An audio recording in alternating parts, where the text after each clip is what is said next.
Well, hello everybody. It is June 29th, 2020. I'm still here. I'm still breathing and kicking, having a good time right in the middle of a global pandemic. It is Day Drinking with Wes Hagen. I am your host, Wes Hagen. I am a winemaker here in Santa Barbara County. I live in Orcutt, California, which is in southern Santa Maria, which is one of the greatest weather patterns of any human habitation anywhere in the world. We have an average of 65 to 85 degrees, 350 days a year in sunshine.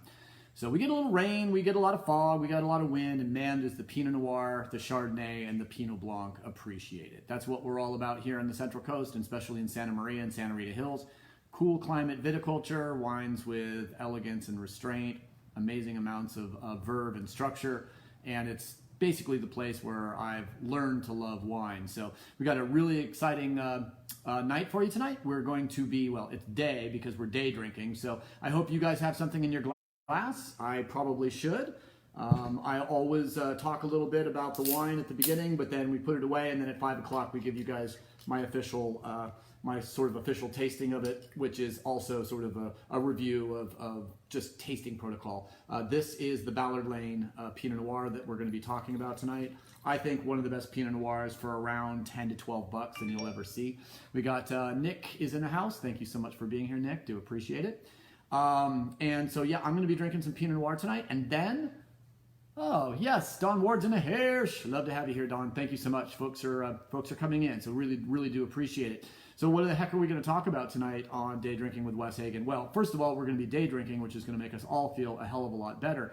Second of all, I'm going to try to get to something that I've never taught before. I actually had to do research and actually made some notes for tonight because I am a serious vlogging journalist, don't you know? But I do care about you guys, and I do want you guys to know what are the best wines that you guys can get. So the question I keep asking myself is, if I was watching the show, either in quarantine, not in quarantine, with friends, without friends, with family, without family, what would I want to learn about wine? What is it about wine? So one of the new things that I'm going to be kind of doing in this show is asking myself the fundamental question is, where are the gaps in my knowledge for wine? Because not only do I want you guys to know about everything that I know about wine, I want to know more stuff about wine. And by teaching you, I'm going to remember more of it. Remember what I learned in education school, that we remember about 40% of that which we read, 60% of that which we read and take notes on, and 90% of that which we teach another human being. So part of this is self-serving. I'm hoping that as a result of being on here, 45 minutes a night, maybe an hour, teaching you guys about this, A, it'll make my teaching better, B, it'll make my delivery better, C, I've just actually found out that I have a new job at the Miller Family Wine Company, which is now the Loom presenter. I don't know if you guys know about Loom yet, but it's yet another pivot and something you guys should probably know about. Loom is a brand new media platform that allows you to appear as a kind of a medallion circle of video. So just imagine there was a circle around my face, sort of like a Facebook profile pic, but it was live, and it was embedded in either a PowerPoint or anything else on a computer screen. So if I go to my computer screen, bring up Loom, it'll pop up a little recording window, and it'll pop up my face. It'll give me my levels on my mics. It'll tell me what my internet connection is. And so what we've been doing, say we've been, just out of curiosity, I'll say exactly what I've been doing. We've been pitching 6 different wines, the Smashberry wines, 2 Ballard Lane wines, the Chardonnay and the Cabernet, as well as, what was it? I guess we did Bien Nacido Estate Chardonnay and Syrah. And we pitched them to 6 different regional buyers for Costco. So instead of just sending out the deck and the wines and hopefully they'll taste them, we decided to do something different. We decided to basically make a video of basically the PowerPoint deck with all the wines, their accolades, bottle shots, labels, descriptions of the wines. And we have been making videos for each individual regional where I use the person's name personally. And, if they're in San Diego, I mention my connection to San Diego. If they're in the Northeast, I might mention my connections to the Northeast. If they're in the Pacific Northwest, I might talk about, my summers up in Mercer Island near Washington and Seattle. So we've been personalizing these messages, and interestingly, we were having a really hard time getting some traction with the San Diego buyer at Costco. And within 10 minutes of me making my first Loom video, she committed to 1,008 cases. That's a good sale. That's a hell of a day in the tasting room to sell 13,000 bottles of wine, or something like that. My brain should work more in base 12, but so that's kind of where we are. So you can imagine after that initial success with this Loom, the Loom program, boom, all of a sudden I've just been getting Loom requests. So I've been doing like 6 or 7 Loom requests a day, which are only 1 or 2 minute videos.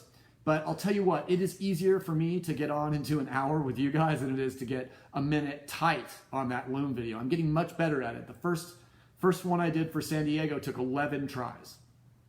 If you know me, I tend to do pretty well in front of a camera. I'm pretty comfortable in front of a camera and stuff just comes out of my mouth. So, but as Woodrow Wilson said, I think he said, if you want me to speak for an hour, give me 5 minutes. If you want me to speak for 20 minutes, give me a week. But if you want me to speak for 5 minutes, give me a year. And unfortunately, I guess I have some similarities with Woodrow Wilson. Mainly the fact that it's very difficult for me to concentrate and script what I'm doing. So my new hope, and I'm working with producer Chanda with this, is trying to script and memorize lines like in my old days as a child actor. I used to do a lot of civic light opera. I was Oliver in Oliver. I was Winthrop in The Music Man. I was Dwalin in the musical version of The Hobbit. The things you learn about Wes Hagen on the show, I do save a few things just to make sure I can bust them out. So we are definitely in a brand new week on the Day Drinking Show. The one thing I do want to mention before we get too far along, and I will mention this once we bring in our Instagram friends, is the Miller Family Wine Company is giving us Friday off, the 3rd. And I've made the decision after trying a few times to get a very, very special guest who just can't make it on the 3rd, that we're going to probably push that guest into the future, that he just couldn't make it on the 3rd. And you know what? I want to make sure if I had a guest on the 3rd, it would be the best guest that I possibly could get. And everyone's going out of town. Probably not going to be a huge audience on the 3rd hanging out on the evening. It's probably going to be a little more, sequestering and quarantining with your friends and your pods. So I'm hoping that works out well, and I will be back Monday. And then we've got some really, really exciting stuff. The following Fridays, we've got Ken Brown and as well as Jim Clendenin, 2 true legends of Santa Barbara County wine. And I can't wait to put together the questions and the speed round for those guys. So that's going to be really cool. All right. Ballard Lane Pinot is pairing beautifully with some hickory smoked chicken. You know, you guys are always eating while I'm talking, and you guys always make me so hungry. I haven't decided. Fridays in our family, we get takeout. Sundays, we get takeout. So we're right off of eating a bunch of Chinese food. And what did we have? We had sandwiches, I think, last night. I was thinking about frying up some shrimps. I was also thinking about trying to do fried zucchini with yellow crook squash, just like little medallions, and deep fry them and dip them in some ranch. I don't know why that's sounding really good, but I did exercise today, so I can take a couple extra calories. Well, Nick is telling me that this is going well with the smoked chicken, so I have to dig in. This is for experimental purposes. I'm not day drinking. Yes, I'm day drinking.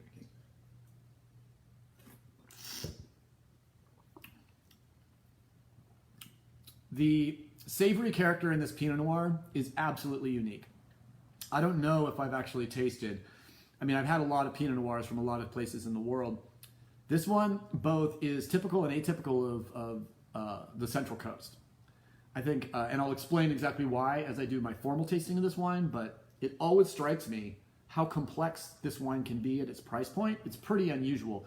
In fact, I think it would be a really good wine if you were on a budget as an educator to teach people about what complexity is in wine, because I think this wine hits it pretty obviously, because it has so much other things going on than just primary fruit. And Michelle's in the house. And Michelle is looking for Nick's tasting notes on the Pinot. I love it. Oh no. Yeah, we're gonna definitely give you my tasting notes, and I'll definitely hate to know that any shipments got missed. We're generally incredibly careful about where the wine goes and to make sure it gets there on time. So If there's anything I can do, Michelle, to help you to get that wine and to make everything right, just please let me know, because I will definitely do that. Yeah, no doubt. Those guys are absolutely legends. It actually has 5% petite. It has 5% petite Syrah. And Brett, welcome. I've got a huge writing gig tomorrow.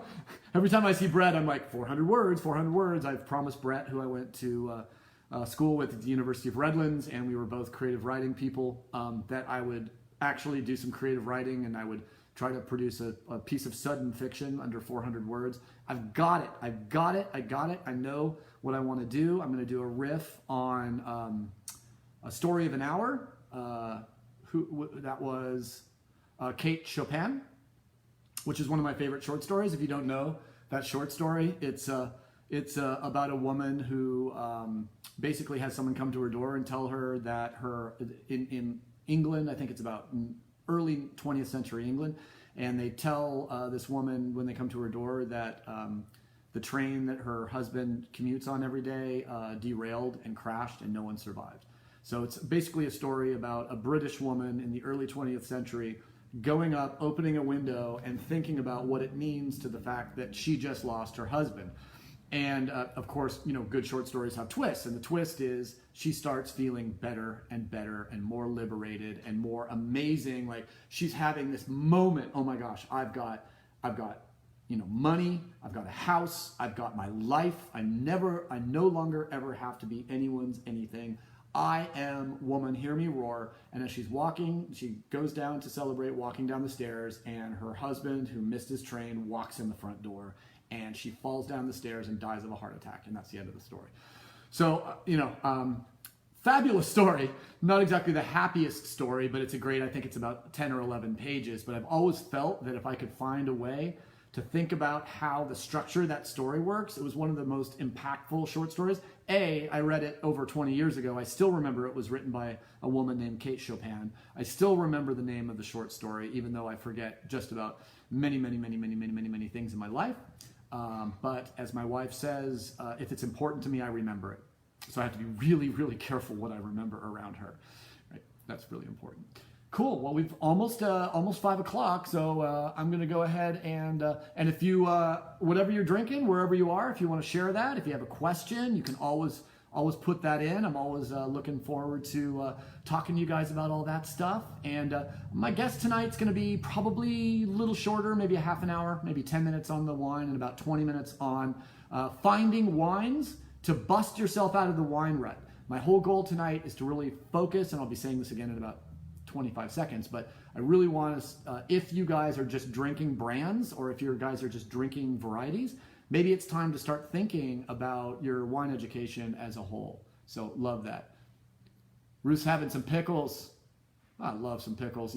I always used to just adore dill pickles, and I still do. And one of the greatest treats was when I had 25 cents and I could go down to 7-Eleven, and they had that, I don't think they do them anymore, but that huge pickle barrel, and they would pull out that huge dill pickle. Oh man, I just absolutely love that stuff. All right, so I'd say it's about 5 o'clock. Let's bring these folks on. Let's fire this up. Let's do it. And you got some, Jim's got the 18 Ballard Lane Pinot Blanc. I don't even have the 18 Pinot Blanc left. I am moving through the last few bottles of 17, and I generally don't order new samples until I get through my old ones. So that's really cool too. Gosh, yes, love it. Yes, and we've got Jake is in the house too. Petite Syrah showing the wine's legs. Oh, he's just messing with me now. Everything shows in the legs, right? Whatever's in it. But I know that the petite, I think what you're getting at is the petite's going to have a very strong purple meniscus, and I just don't see it. I think the wine looks like a nice. Actually, I think Santa Maria Valley 100% Pinot Noir is actually a darker ruby than this one with 5% petite. We wanted to put a little bit of something in it to give it a little more color, but we certainly didn't want to take it out of the realm of Pinot Noir, and I think it actually melds into the wine absolutely beautiful, and we'll talk just about that. All right.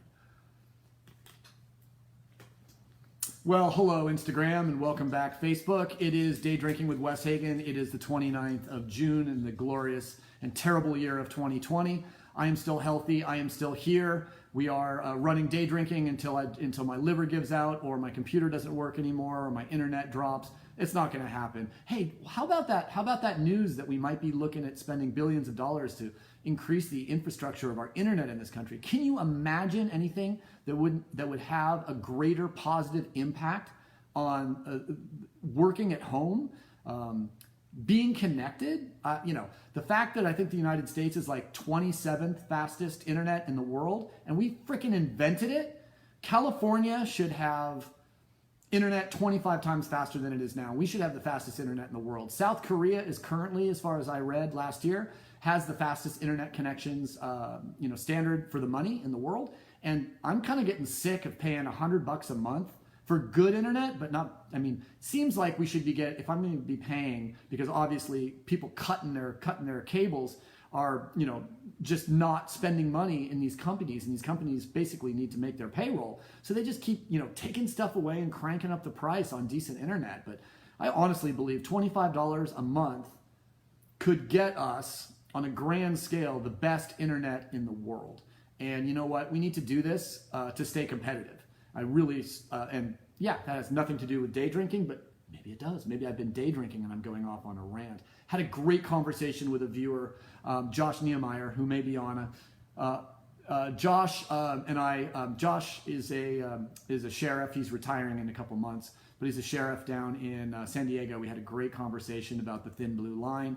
Had a good conversation about his experience in the border patrol, with the FBI, with the CIA, he called it, he named 3 letters, and I've worked with those folks, and really had a great conversation about what he sees as a California sheriff, maybe talked a little bit about racism, sitting with our own racism, what he sees in law enforcement. All this stuff is incredibly important.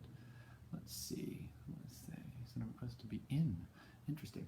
So I would just say that in the end, the most important thing for me is we should really have faster internet.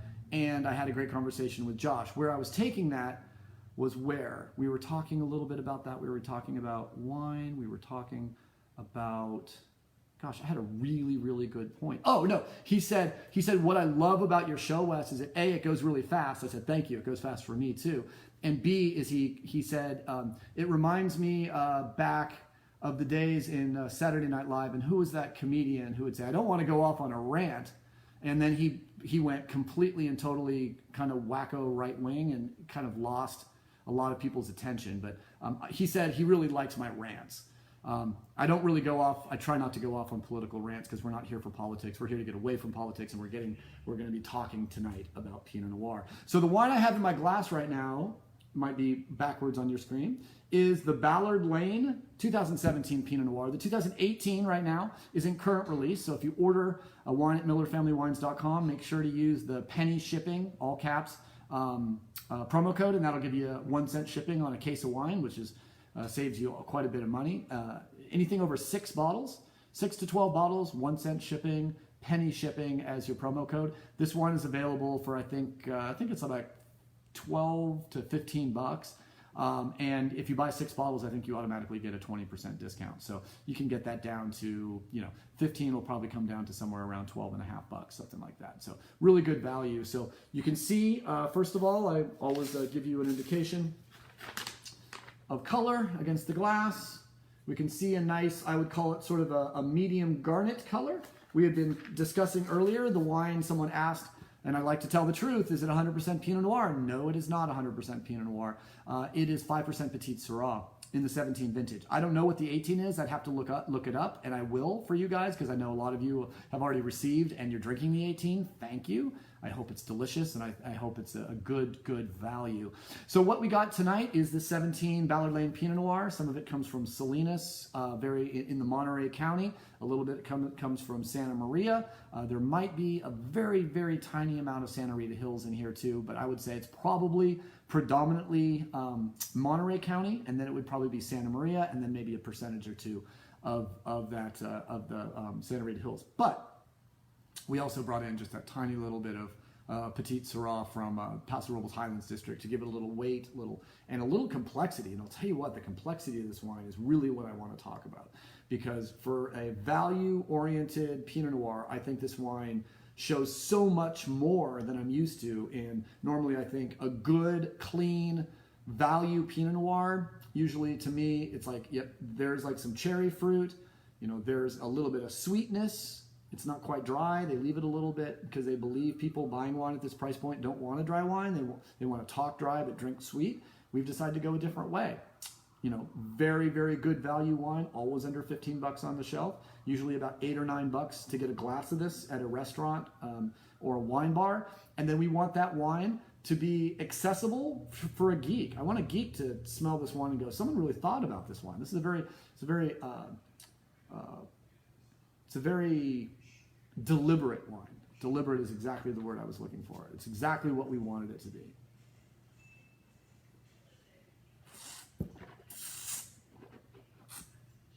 And this one will definitely, it's got really nice fruit, really nice savoriness. I think the 18 is going to probably be a little more effusive right now, a little more primary. This wine is showing a little bit more saline, savory, slightly meaty, really good like cherry, cranberry, tart fruits. Not as much acidity or structure as I would expect out of the J. Wilkes wine, which is probably going to have a little bit brighter finish. This one is complex and savory is the best way to describe it. And I would say in the nose, I always get a little bit of white pepper. I always get sort of those red tart berry fruits. Sometimes a little strawberry, definitely cherry. Edge of raspberry, but not too much because it used to have a raspberry aroma. I do think that primary character is fading just a tiny little bit. But bramble and white pepper on top of those beautiful tart red berry fruits is exactly what I get out of this wine. Someone was talking earlier about smoked chicken. Perfect. Pinot Noir is all about letting the food be the star. I always say Pinot Noir is sort of like Dirk Diggler in Boogie Nights. And when he sees a dish on the table, points to the dish and says, baby, I want to make you beautiful. That's what Pinot Noir does. It is selfless wine. It's a very selfish wine when it's grapes, but it's a very selfless wine when it's wine. I just made that up. So someone write that down and put my name after it because I may actually put that on my gravestone. It's sort of like when JFK said, New York is not a noun, it's a verb. And I think that's a beautiful sentiment too. All right, I'm going to do a little decantation into a glass for once. Last 2 times I've decanted on the show, I've decanted with this right into my mouth. So I do have pouring skills and never let it be forgotten. And I keep waiting to see, oh, Blake. Love it. Love seeing some folks showing up on the Insta too. So let's see what else to say. 17, slightly riper vintage. Maybe one reason why it's a little more savory and not quite as bright and darkly colored. Remember, Pinot Noir. In Pinot Noir, color comes from a cool climate, not a warm climate. If you grow Pinot Noir in the Central Valley of California, you're basically going to end up with rosé. You're not going to get any color because color is developed slowly and over time. And if Pinot Noir is planted in a place where it's, region 3, region 4, even a region 2, you're going to basically get extremely fast ripening cycles. You're going to be picking Pinot Noir in July. You're going to be picking a Pinot Noir in early August. And you know what? The wines are just not going to have any density. They're not going to have any extract. They're not going to have any color. They might be beautiful kind of rosé quality wines, but it's just not going to be right. So the nice thing about this is the wine really does. Doesn't try too hard to show cool climate character. It says Central Coast, and we know that not all the wines, all the grapes are going to be coming from vineyards that are traditionally making $50 wine, although there is a vineyard that makes $50 wine, that there might be a very small amount in this wine. We don't make a big deal about it, but you know what vineyards we farm. So nice that savory character might represent the 17 vintage. 18 would be, to me, probably is going to be fruitier, a little more effusive as a result of that incredibly long hang time we had in 2018, which we hadn't had really since probably 2015. 16, 17, and 18 were pretty damn warm, and so far so good. Oh, good. Smokiness of the chicken is enhancing the smoky quality and the savory quality, the savory quality of the Pinot. Nice. I love it. Yeah, I mean, that's the problem, and Jim brings it up. You can leave Pinot Noir on the skins for a month in certain regions, and the best you're going to get is a rosé. Same is true of Grenache. Grenache can easily lose its color. Even in a region that's perfectly fine for growing Grenache, if you expose the clusters, most of the times you want to expose the clusters to light. It helps them develop color. Grenache, it bleaches it. So Grenache is just one of those things that, just like Pinot, it has very, very specific needs, and it's a little difficult to really grow fantastic Grenache as much as it is to grow great Pinot Noir. But once you got the great grapes, making the wine is pretty easy. All right, so what are we talking tonight besides this beautiful 2017 Ballard Lane Pinot Noir? I will mention you can get the 2018 25% off if you buy more than 6 bottles, I believe. And you can get up to a case, 6 bottles to a case, shipped for a penny with the promo code all caps, penny shipping, all one word, at millerfamilywines.com for any wines. That can include, well, for the Ballard Lane, I don't know if the J. Wilkes wines work. I know the Ballard Lane, Smashberry, and Barrel Burner are all on the 1 cent shipping sale. You might as well play around with the J. Wilkes to see maybe if you can get that in the deal too. And I'll get some clarity on that to make sure we talk about it. But tonight I'm going to be teaching something I've never taught before. It's a subject that I had to research, a subject that I did a couple hours on today, putting together, kind of getting my brain wrapped around it, and that is, are we in a wine rut? Are we in a wine rut? Are we drinking the same wines over and over and over? So I thought to give myself, as someone who likes to sort of understand an issue before I sort of delve into it, I first of all asked myself the fundamental questions. Well, damn, how many wines are made in the world every year? Anyone want to guess? How many bottles of wine are created in the world? 36 billion bottles of wine are produced on the planet Earth in an average year over the last 5 years. 36 billion bottles. 31.4 billion bottles are consumed. So we need to step it up. So not only we might be in a rut, maybe we need to start going out and finding other wines to understand what is this wine thing. You know, it's like, I remember, another little personal aside, you can call this a rant if you want, Josh. One of the craziest stories that my mom used to love to tell about me is the moment that I recognized that I was a mortal human being at the ripe old age of 5.5. So when I was 5.5, and I had a great love for reading. And I would always tell my parents, if I see words on a billboard or, on a building or something, is it normal that I have to read them? I cannot see words without reading them. I think everyone does that, but I thought it was kind of weird when I was a kid. And then I would always read books, and I'd always want big stacks of books on dinosaurs, elephant seals, and sharks, specifically great white sharks. And I also found it very interesting reading up on all kinds of dangerous sharks. So we would go to the library. I would go to the children's section. I'd get a big stack of Jacques Cousteau. I'd get a big stack of the dinosaur books. I'd get a big stack of National Geographic books, and we would check them out. One day at the Palos Verdes Public Library near Los Angeles, California, I was in the children's section of the books, and I was looking out over all of the books in the library, and I lost my mind. I started crying so loudly that this was back when, you actually still had to be pretty quiet. This would have been 1975 maybe. I made a huge stink in that library, and my mom ran over to me and got to me about the same time as the librarian, trying to figure out why this screaming kid was by himself and, basically picking out books. I looked too young to be sort of a regular library patron, so what the heck. And I remember the pattern on the carpet. I remember the smell of the books. I remember my mom's worried face, and she looked at me and she said, "Wes, what is the problem?" And I said, "I'm not going to be able to read all these books before I die." And that was the moment. It was sort of a Faustian moment, right? But I had no Mephistopheles, so I had no opportunity to, get a little demon to go inside my brain and give me knowledge of everything. But I had this moment where I recognized that I was going to die, and I was not going to be able to absorb all the extra genetic information on the planet Earth. And it was devastating. And it was just the moment that I recognized my own mortality. Now, we should have that same moment right now. Let's have a collective moment to understand that we will never be able to taste every wine made in the world. But we should try at least to know a little bit about all the wine regions that are just coming up. We are living in this is the take-home message right here. We are in the golden age of wine. Never before have human beings been able to afford the quality of wine that we can afford right now under 20 bucks.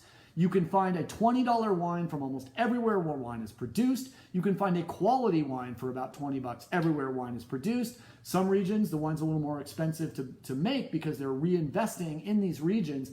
Greece, I think of Turkey, I think of Armenia, I think of Croatia, I think of all the regions within the original cradle of wine civilization, Armenia, Azerbaijan, Georgia. Those cultures are bringing together a wine industry right now, trying to buy stainless steel, trying to buy modern equipment. So the wines are not quite as expensive, but we can still find good value.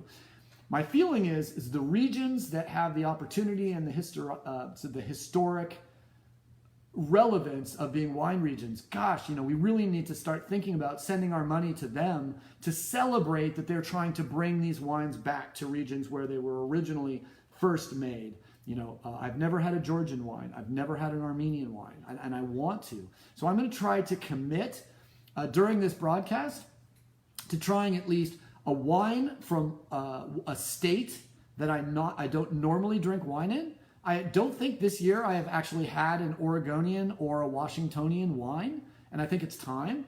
I need to do Idaho, because Idaho is kicking ass. If you don't know what's happening in Idaho right now, with especially Rhone varietals and some Cabernet and stuff, wow, Idaho is going off. We need to start realizing it. Obviously, Virginia is having a moment. Maryland, I've been incredibly impressed with some of the wines I've tasted out of Maryland. New York, from my time tasting some of the early wines out of Long Island, to the wines I tasted in Long Island from 5 years ago, to obviously the Finger Lakes, everywhere from Cornell up to Geneva. They're growing some incredible wines there. I honestly think some of the greatest aromatic white wines in the United States are not grown in California, nor are they grown in Oregon. I think some of the greatest aromatic white wines right now are grown in the Columbia Valley of Washington and in the Finger Lakes district of New York. If you haven't had the wines from New York, from Sheldrake Point, or from any of the incredible producers up there, we really need to jump in. And Viognier from Virginia, Cabernet Franc from Virginia, a lot of places are really happening. So I want to start thinking a little bit about domestic wines. All right, so how many wines are actually made in the world? Labels. So 2017 J. Wilkes Cabernet Sauvignon. That's one wine. If we count that as one wine, how many wines in the world? How about 1 million? How about over 1 million? Between 1 million and probably 1,100,000 different bottlings of wines are created in the world. So liberal arts math, I had to get a calculator. Here's the deal. If you taste 2 wines a minute, so 30 seconds, go.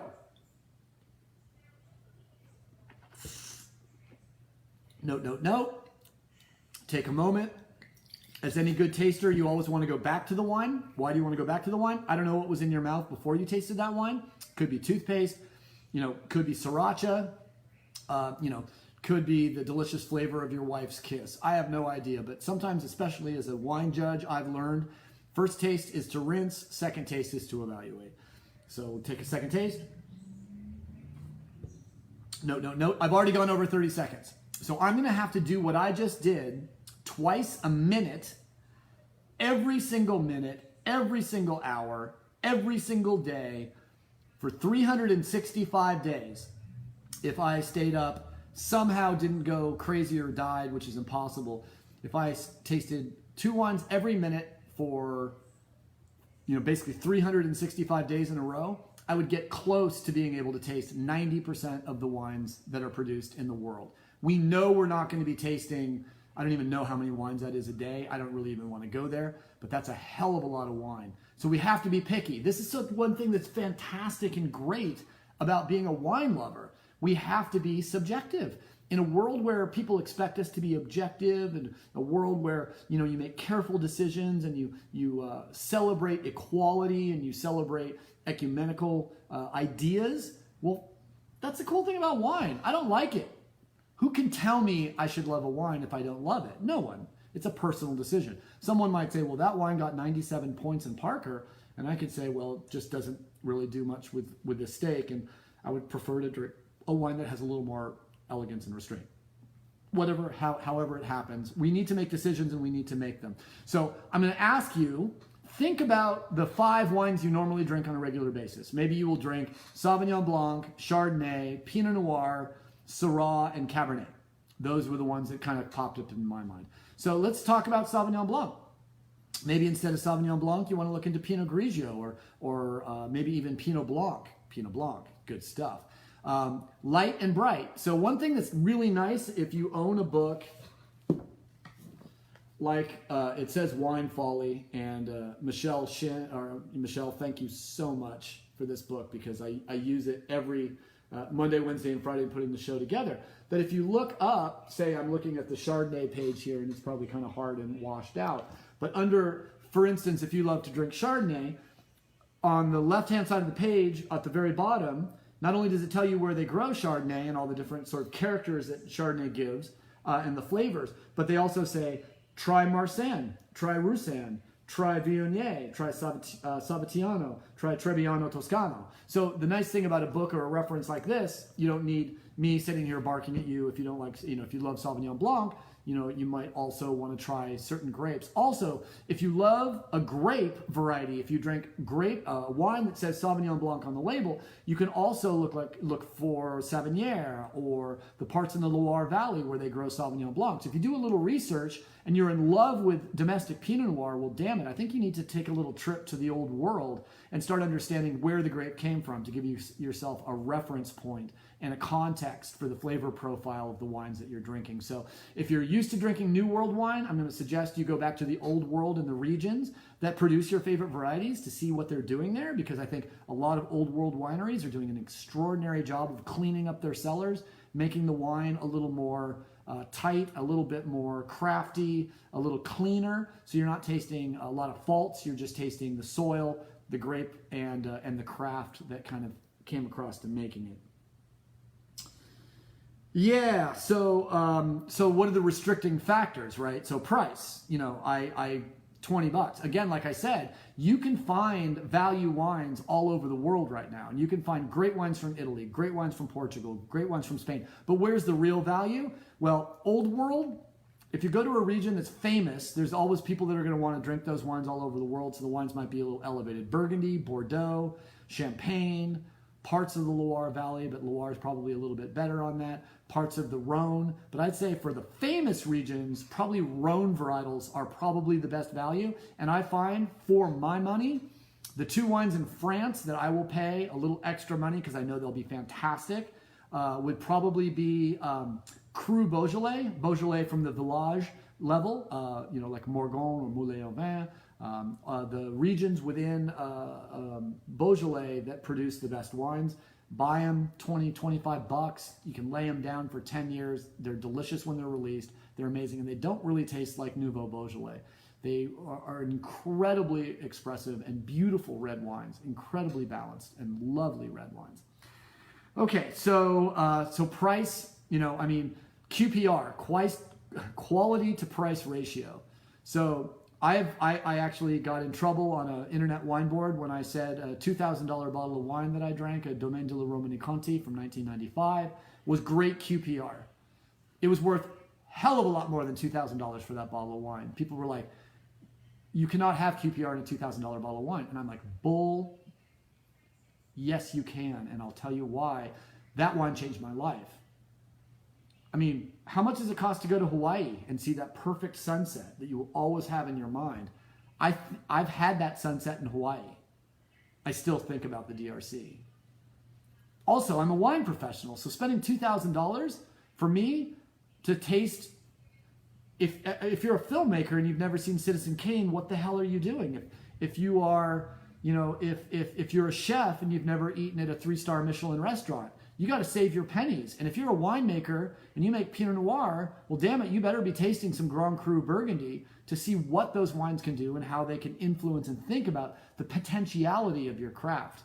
Because as a craftsperson, if you don't understand the, sort of the alpha and the omega of your craft, I'm wondering where you're positioned and where your frame of reference as a craftsperson is. Notice I don't say artist. Artists create representations of a concrete. Craftspeople create actual physical objects that, give human beings comfort. A chair is craft. Wine is a craft. Beer is a craft. Sculpture is art. Painting is an art. The thinker is not really Dante, but a bottle of wine is really a bottle of wine. Rick Longoria would argue that wine can be artistic when the winemaker is so good at what they do, they can transcend the ingredients and create something that posits a style that is inimitable. And I agree with Rick on this, even though epistemologically I strongly believe that winemaking is a craft and not an art. And it's funny because a lot of people say, "Oh, you're such an artist." I say, "Yeah." I take a little bit of offense at that because really, art is something I'm not very incredibly good at. Craft, I am actually pretty good at. So I would almost prefer to be called a craftsman to what I do. I take a natural ingredient, I turn it into something that makes people happy, just like a chair. No real difference between a chair and a bottle of wine. All right, so we talked a little bit about the restricting factor of price. How about knowledge? Well, I love Sauvignon Blanc. Where do I go from here? Well, again, I think a book like Wine Folly is really going to help you. Listening to the show is really going to help you. You can always send me a message on Facebook or on Instagram or on, I'll tell you, my email address is whagen@jwilkes.com. So that's not very tough. And it's Hagen with an E, by the way. And if you have questions or you want a suggestion on a wine to take you out of the rut, and the nice thing about wine drinkers is we're not as big of rutters, maybe as traditional beer drinkers who would choose their beer. Mark McPhillips, I'm looking at you, and that nice cold Heineken in your hand, which is the only beer generally that you drink. The idea is some of us are brand consumers. We drink the same brand because we know what to expect from that brand. We love the flavor. We can expect the flavor. We can anticipate the flavor, and it always delivers. And to be honest, if you're drinking the same wine or the same beer, you can also know exactly how it's going to hit your head, and you know that 3 or 4 beers will do something to you, and if you go 5 or 6, that might get you into trouble. So I do understand why people are brand drinkers. Fortunately, the wine drinkers are not like cigarette brands where they tend to smoke the same cigarettes for their whole life until they get COPD or something and stop, hopefully. But I think the point here is that the fact that we might be brand drinkers gives us an advantage that we can find brands that will be accessible and understandable and delicious to you. A good person at a brick and mortar wine store, if you say, I normally drink La Crema Chardonnay, or I love the J. Wilkes Chardonnay, but I want to try something else from Bien Nacido, or I want to try something else from Santa Maria Valley, a good employee at a wine store should be able to guide you to some really cool wine. So if you're not knowledgeable enough to make your own decision, you can go to wine.com. They have certified sommeliers that will basically lead you through the process of finding you some wines that are delicious. So there's definitely some references and some help for anyone who needs a little help. And I am actually here for you. So if you need some help finding a wine that I find delicious and you might find delicious, I'd be happy to do that too. My throat's dry. Are we day drinking? Let's day drink. Let's do it.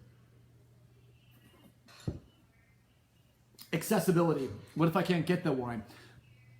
I would say in the American wine scene, you can get almost any wine in any style that you want. And with the access to the internet, goodness gracious. One thing I should also say last on price is we are in a process where a lot of wineries throughout the United States have lost all of their on-premise business. So there is a little bit of a freak out. There's a little bit of worry. There's a little bit of fear in the wine industry as far as making sure we can hit our payrolls and make sure we don't have to lay off our entire winery. So we are discounting. Remember, there's almost 500 million bottles of undrunk wine every year. So obviously we need to increase the consumption. But really, one of the most important things in that conversation, of course, would be that wine is on sale. I can't be more clear than that. If you go to a flash site, if you go to any site that sells a case at a time, Casemates, Wink, any of these little clubs and stuff, the Miller family just opened the Miller Family Wine Club. So it's like $40 a month for 3 bottles of Miller Family wines, including J. Wilkes, and that's including shipping. So if you're interested in something like that, cool subscription service. I like the idea of a subscription service because they send you wines that you wouldn't maybe normally, but if you trust the subscription service, and I think you guys know by now that the Miller family wines are pretty darn good, and we have a brand new director of winemaking, so I feel that they're just going to get better and better.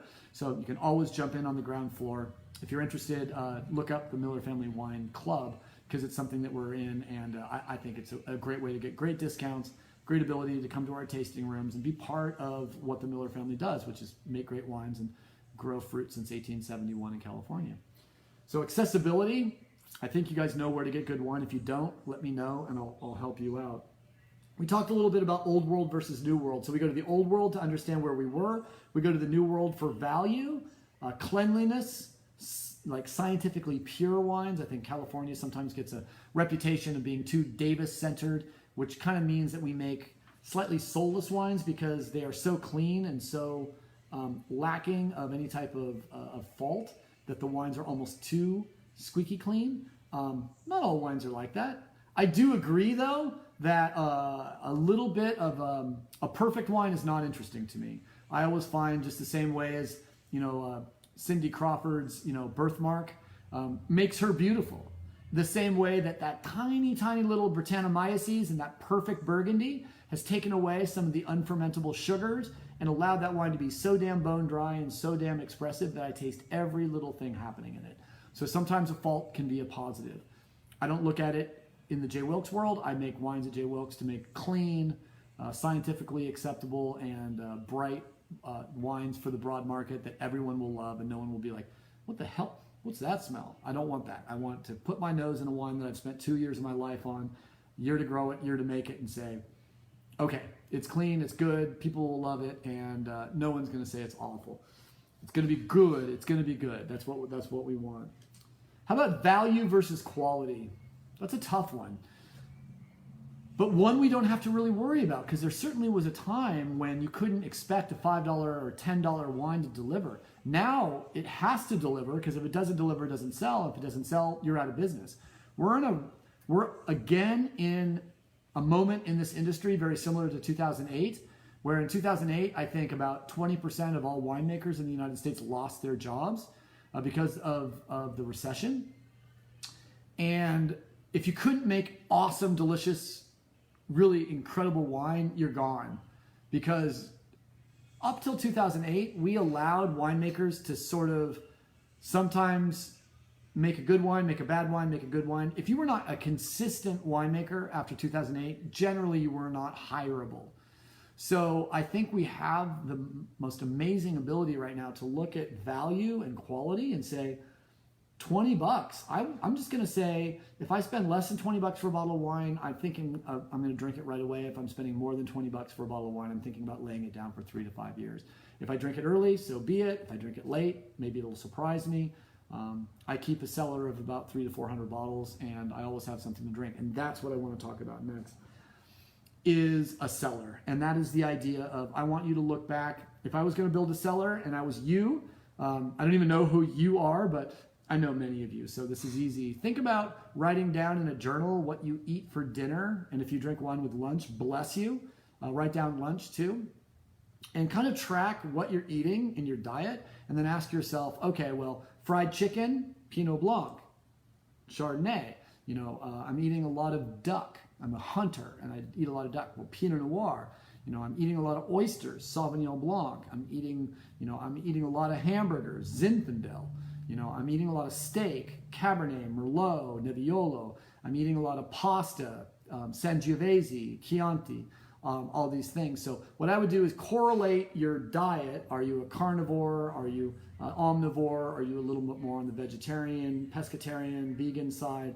What wines go with that? If you're a vegan, look a lot into Gruner Veltliner and a lot of aromatic whites. If you're a carnivore, eating a lot of red meat, you're going to probably look at a lot of red wines, which really match beautifully with the protein structure of that stuff too. So I think that's a really, really good way of looking at it. Figure out what you eat, and then also figure it out. And if you also like wine as a cocktail, what do you want when your day is done? Do you want a cold, crisp glass? Of course you do. It's summer. Or in the winter, when you're watching the snow fall and the fire is burning and your dog's at your lap, you're going to want a Cabernet or a Nebbiolo or a glass of port.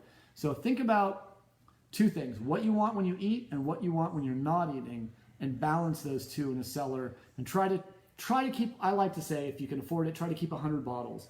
Because if you have 3 or 4 bottles of each varietal and maybe 10 or 15 bottles of the main varietals, Chardonnay, Sauvignon Blanc, Pinot Blanc, or Pinot Noir, Syrah, Cabernet, and then have some Riesling, gotta have Riesling.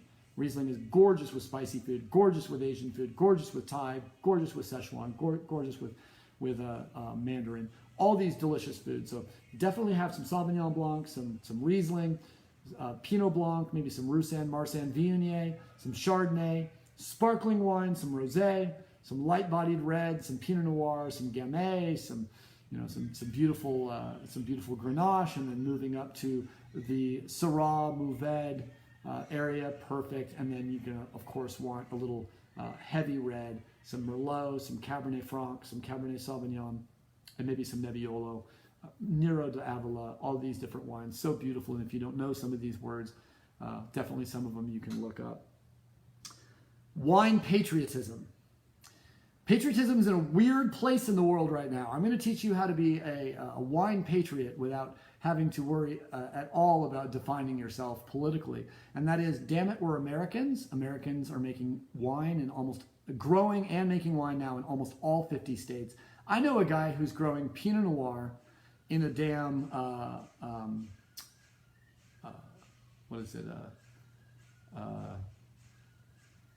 basically inside in a greenhouse in Anchorage, Alaska. So wine is being grown everywhere, and we need to start celebrating as Americans.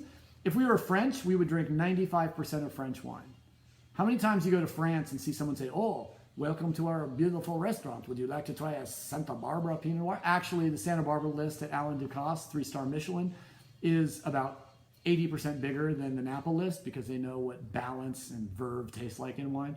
They much prefer Santa Barbara wines to a lot of French cuisine, fine French cuisine, than some of the bigger, riper wines in Napa.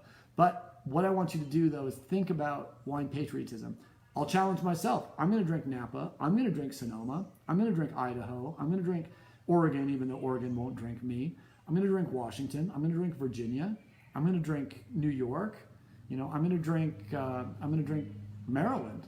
I'm going to try to drink some Arizona. I'm going to drink some New Mexico, because if you ever had a Gruet, sparkling wine, Gruet sparkling wines, all New Mexico. We really want to think about supporting our American compatriots that are making beautiful wine. And there's really beautiful wines being made. If you never had a sparkling wine from Michigan, my goodness, there's some of the best sparkling wines. And there's another thing, sparkling wine. So I'm going to quickly sort of finish this by giving you guys a little bit of a laundry list about some wines you may not have thought of, and wines you may really sort of consider moving forward to try to be more a citizen of the world and a citizen of American wine patriotism. We're going to start with sparkling wine, and we're going to go away from the United States, so you're going to have to forget about. So, think about Cava, think about Prosecco, think about Moscato, think about Cremant d'Alsace, Cremant de Bourgogne.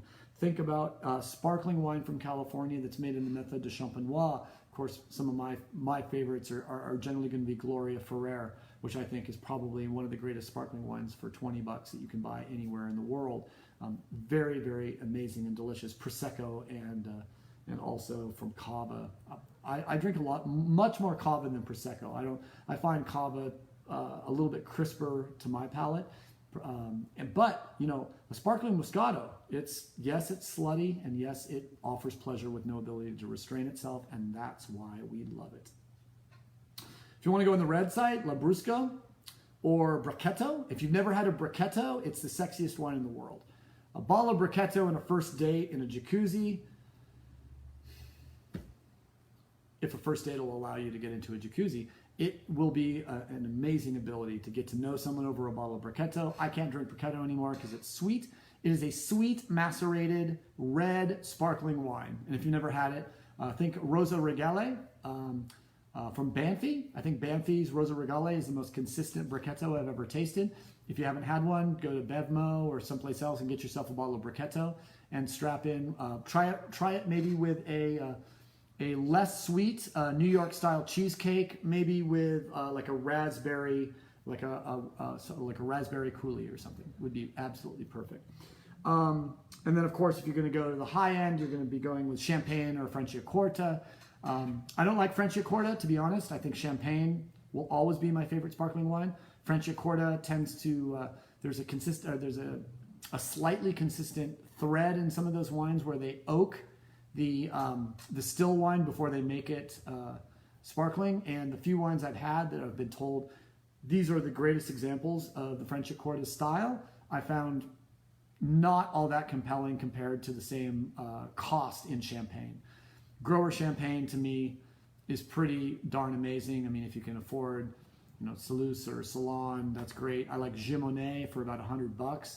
And then, I would say, great champagne, you will always have a reason to drink it. In fact, I think instead of saying I'm waiting for a special occasion to drink champagne, drinking champagne is the occasion to drink champagne. And remember what, a famous British general, who was he? I think he, Admiral Nelson. His dying words, you know what the dying words of Admiral Nelson was, I wish I drank more champagne. Sad, yeah. I think we all should think about that and make sure we are all drinking champagne, real champagne. For Champagne Charles Heisdick, who came to the United States and spent a lot of time in New York teaching Americans to drink champagne. So thanks, Charlie. We appreciate you.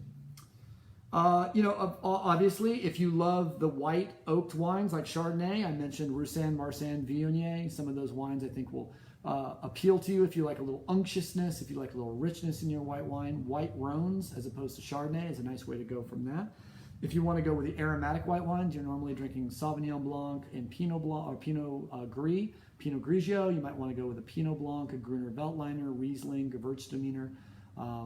Any of those wines are going to be absolutely wonderfully delicious, crisp and bright, great session wines, especially because they tend to be lower in alcohol. Also delicious generally with more sort of vegan and low-fat foods, a little bit further away from the red meat stuff. A lot of these wines are fantastic with salads, especially if you add a little bit of cheese protein or some nut protein to those wines. And then the last thing we're going to talk about is red wine. And if you've never had Nouveau Beaujolais, you should definitely this November. You should definitely on the second Tuesday in November is when the Nouveau Beaujolais comes out. Get yourself a bottle of Nouveau Beaujolais and find out what non-malolactic red wine tastes like. Because there's only a few non-malolactic red wines with the appley acids and not the creamy acids. Try a Nouveau Beaujolais, see what you think, and it's also a great way to discover whether or not it's sort of an indicator species to understand. It's the canary in the coal mine for a great vintage. If the Nouveau Beaujolais is amazing, you can almost assume that Burgundy is going to be amazing, Chablis is going to be amazing. It's a great sort of litmus test for vintage. And then other reds. I mean, I kind of keep your reds in sort of your elegant reds, your medium-bodied reds, and your heavy reds. And if you like one of those styles, do some research to find out what other grape varieties that you've never tasted fit in. If you've had Syrah, but you've never had Nero de Avila, if you've had Pinot Noir, but you've never had Gamay, if you've had Cabernet, but you've never had Nebbiolo. It's very easy to group red wines in families and then move off and experiment with the families that are within the same idea of light-bodied, medium-bodied, and heavy-bodied red wines. And then I'm going to finish with just the indication that if probably some of the greatest values in wine in the world, especially old wines, are sherry and Madeira. Sherry is a little hard to love because it's very oxidized. If you don't like the smell of oxidized wine, it might be a little off-putting to at first. But once you've had a glass of cold sherry with a dozen Kumamoto oysters, it may open your mind to what sherry can do. I've just started to really kind of fall in love with sherry and start going down the rabbit hole of everything sherry has to offer. And then the probably best value in old wine in the world, Madeira. So you can buy a bottle of 19th century Madeira for under $100, and you should. Tasting a wine from 100 years ago is like opening history and being able to put it in our mouth in a delicious and wonderful way. Port, if you're on a budget, a little bit of ruby or tawny port will offer a lot of pleasure if you like a sweet red wine like port. It's fantastic with a big salty, stinky cheese like Stilton. It's really just a wonderful thing. If you ever have the opportunity to taste a really old vintage port too, it's hard to say that's not one of the greatest wines in the world. Very, very special. Well, that's really all I have for you. I hope you guys have now been sort of pushed away a little bit from your comfort zone, and you will sort of agree with me and take the challenge that I'm offering right now. And that's only one wine a month from a place in the United States that you've never had a wine, and one wine a month from a varietal or a region that you've never tried from somewhere in the old world or the new world. So it could be Mendoza it could be Argentina, it could be Tannat. There are, remember, million wines. What are we going to do about it? Okay, everybody, have a great night. I will see you on Wednesday for the last show of the week. Remember, we are taking Friday off because I get the day off from my work. So Friday, we got independent study in the consumption of wine, and you can tell me a week from today how that went and how your 4th of July was and just how many things got blown up good. Right on. Be good to each other. Take care of each other. Show compassion to each other. Find someone in your family, in your friends, and in your neighborhood that might need some help. Reach out to them and make sure that they're okay. Encourage science flourishing. Wear a damn mask. Black Lives Matter. Let's put this world back together in the way that it should be put back together. And what I mean by that is a place where we're all respected, a place where we all can feel love, a place we can all be comfortable, and a place that we all recognize as home. So hope you guys have a great night. Talk to you soon. Bye. Oh, and Lioness, this was for you, baby. Thanks, Karen. Cheers, guys.